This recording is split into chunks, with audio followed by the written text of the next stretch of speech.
Assalamualaikum dan selamat pagi. Terima kasih masih bersama-sama saya lagi di dalam program YouTube channel Sembang-Sembang bersama Abang Mi.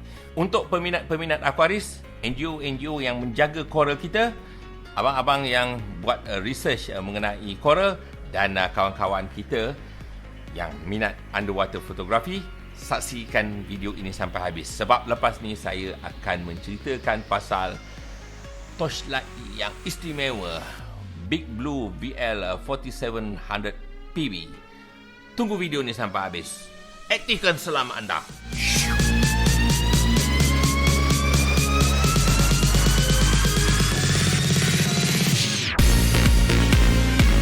Terima kasih kerana setia menunggu.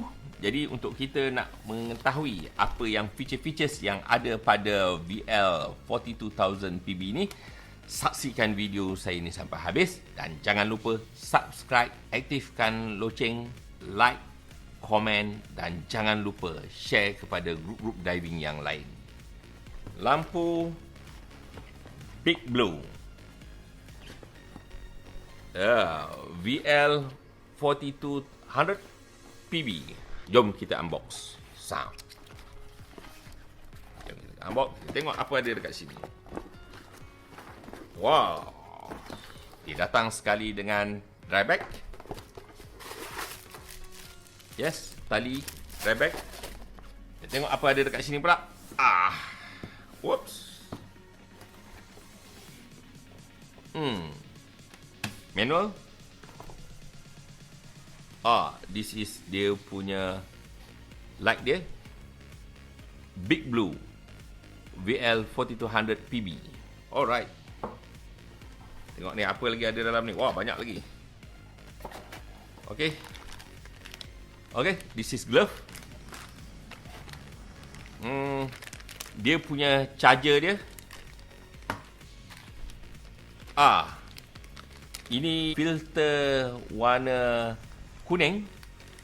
Filter warna kuning ni untuk nak dapatkan warna yang warm. Dia ada ball head. This is ball head dia.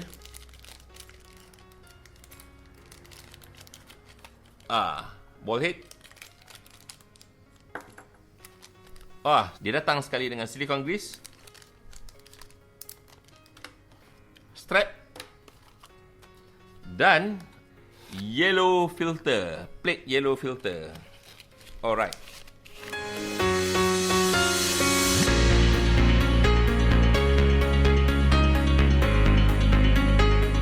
What's so special about this torch? Okay, lampu ni mempunyai lampu biru yang akan menghasilkan pembalikan cahaya fluorescent kalau kita halakan lampu ni kepada koral-koral.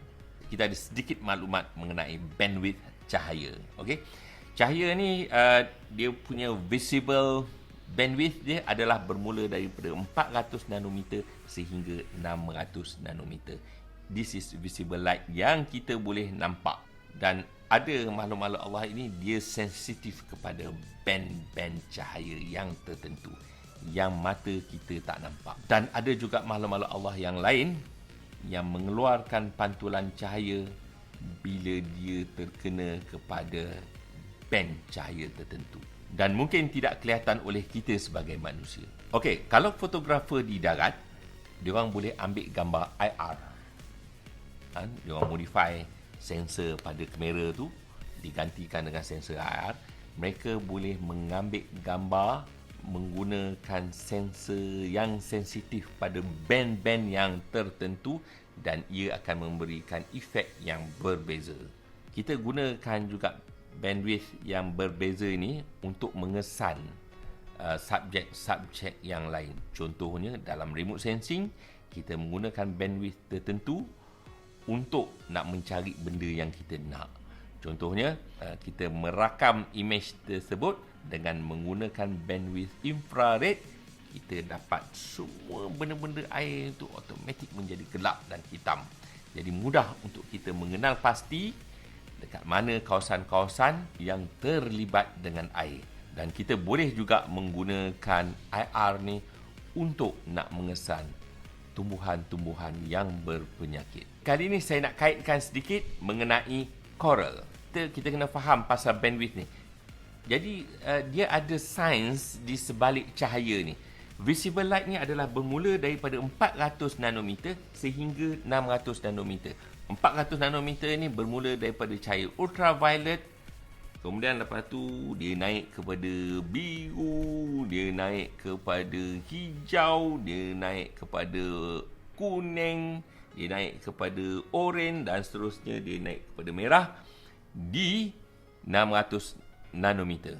Kan? Atas daripada tu sedikit adalah infrared. Contoh lain cahaya yang kita tak nampak. Cahaya yang kita tak nampak adalah cahaya infrared. Okey? Kalau tak percaya, ambil kita punya remote control, cuba kita tekan. Nampak tak cahaya yang keluar? Bila kita tekan kan ada signal cahaya yang keluar kan? Kita tak nampak. Jadi macam mana nak tengok infrared punya cahaya ni? Kita terpaksa menggunakan device yang lain.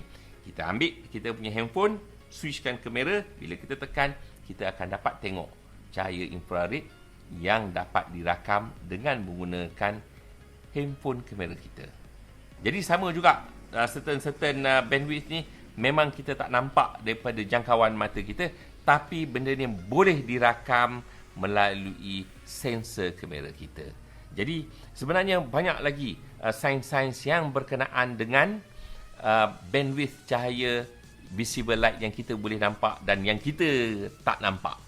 Saya nak menceritakan sedikit kesan cahaya ni pada coral. Okay? Apabila kita menyalakan lampu biru kepada coral, kan, coral ini akan memantulkan cahaya fluorescent.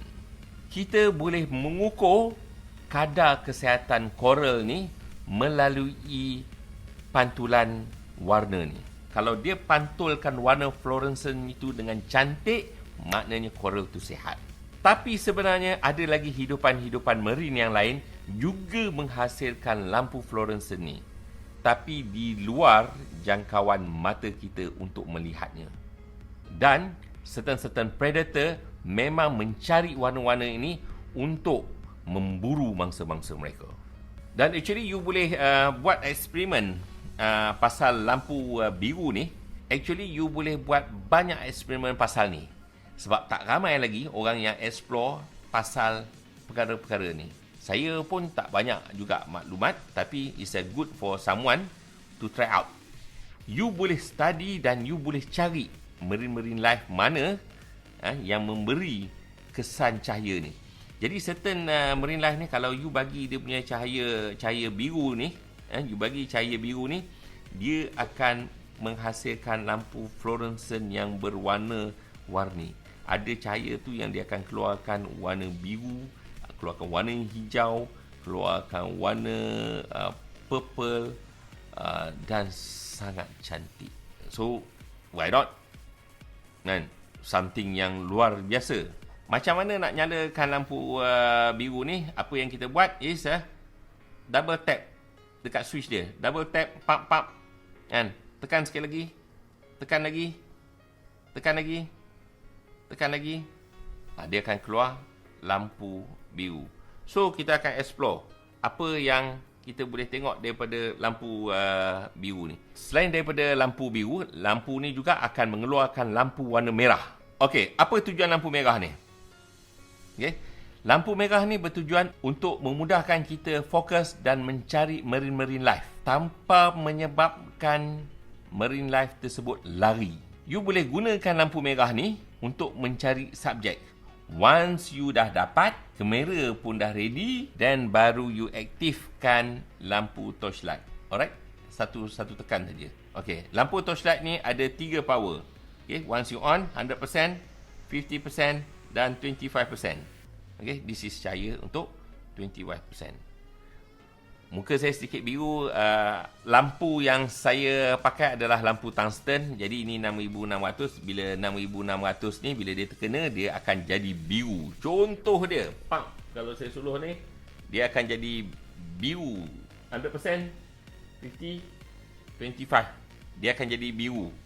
Sebab source of light yang saya pakai dekat sini adalah lampu tungsten.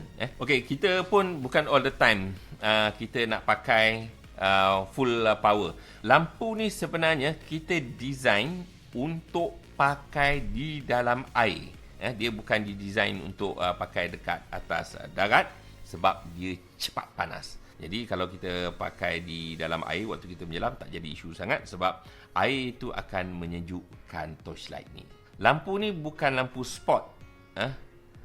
Lampu ni adalah lampu white. Dia bukan untuk kita pakai untuk lampu spot, kita nak pakai untuk diving, tapi kita nak pakai lampu ni untuk kita nak ambil gambar.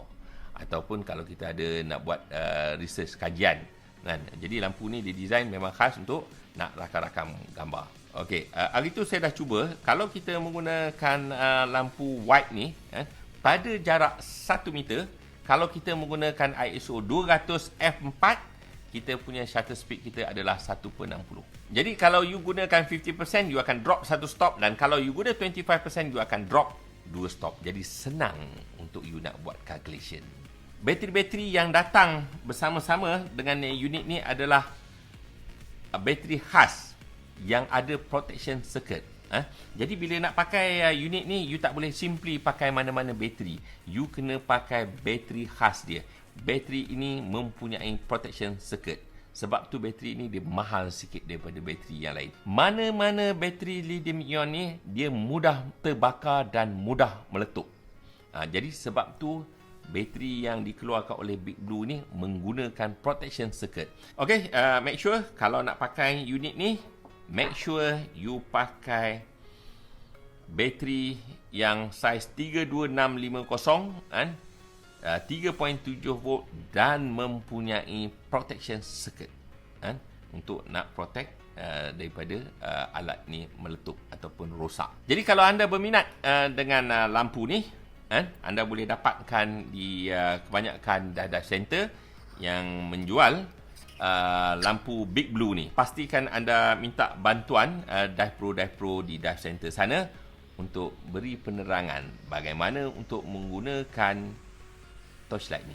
Okey, sekiranya anda berminat dengan video saya ni, jangan lupa subscribe, aktifkan loceng, like, komen dan share video saya ni. Aktifkan selamatlah.